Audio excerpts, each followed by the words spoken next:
Gerry is my name. I'm a diver on holiday. I'm privileged to have that opportunity. Great to be here at the EMS gathering in 2017. Wonderful opportunity to work with and meet colleagues and renew old friendships and call it work as well. Thanks very much, Professor, for joining us. Tell us, how did your morning go and what did your trip entail when you went out in the ship you're on?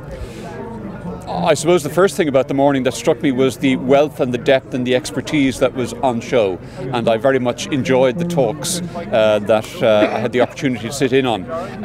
My brief was to introduce to a broad audience some of the fundamental challenges that face us in diving. Diving's a wonderful and privileged opportunity for us here in Ireland. We have some of the best dive sites in the world, and we have very safe and effective diving. But as ever, things occasionally go wrong. It's really useful, I believe, to have colleagues working in EMS who have an understanding of some of the basic challenges and the fact that, for instance, oxygen can become extremely toxic in a diving environment. That sounds like the strangest thing you've ever heard, but it's an opportunity for us perhaps to brief colleagues on some of the characteristics that are engaged or that are involved in diving and which we rely on our EMS colleagues to be aware of in the circumstances that they meet an emergency. And it was one of the things I took away from your talk this morning, and your pictures you showed the beauty of the country, and one of the comments you made was you thought you knew how beautiful this country was till you began diving. But one of the key things I took away was there's so much emphasis on SPO readings below 94%, above 94% and so on. But one of the key messages you gave when you do get somebody with a serious diving injury, it's 100% oxygen. Why is that? So it does again sound like a contradiction to the advice we give in other circumstances. But in DCI, decompression illness, the challenge is of bubble formation from excess nitrogen in the bloodstream. Those bubbles have formed because someone may have come up from depth too quickly, and the pressure that has kept those bubbles dissolved is no longer there.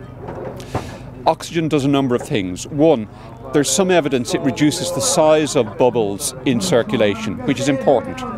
Two, it seems obvious when you think about it, but if you're breathing pure oxygen, then you're not adding the nitrogen content from room air or from Entonox, for instance, to the burden that the diver already has.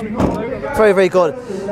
One of the things that kind of came across to me in your talk as well, when we talk about diving and diving off the coast, it's a rural, we're not around the corner from a local emergency department. You know, how many incidents are we talking about roughly a year in Ireland, and what's the basis we can take away for the first responder to a diving incident off the coast of West Cork and so far before to help us kind of get there? Almost by definition, diving is a remote and rural enterprise. Divers like to go to those places where pristine conditions and clear water exist. The north, the south, the east coast, the north, the south and the west coast, I should say, of Ireland are splendid from that point of view. Unfortunately, diving on the east coast isn't quite so attractive. In those places, we rely on good preparation by divers for the possibility of an emergency. That means making contact with EMS or the chamber before embarking on a big dive trip. It means having a preparation in place, a plan in place to deal with an emergency should it happen. It means we absolutely rely, though, on our colleagues in the NAS and the Irish Coast Guard to provide high-quality, skilled care, and the facility they have to do that is just outstanding. It's world-class.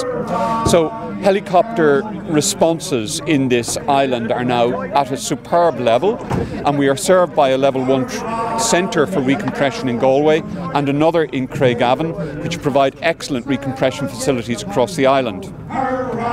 Nonetheless, the responsibility to avoid accidents and to prepare for them should they happen lies with us, the divers. Developing partnerships with our colleagues in the Coast Guard, within the emergency services and in other agencies has been a model, in fact, of development over the last decade that I've had the opportunity and the privilege to be involved with it.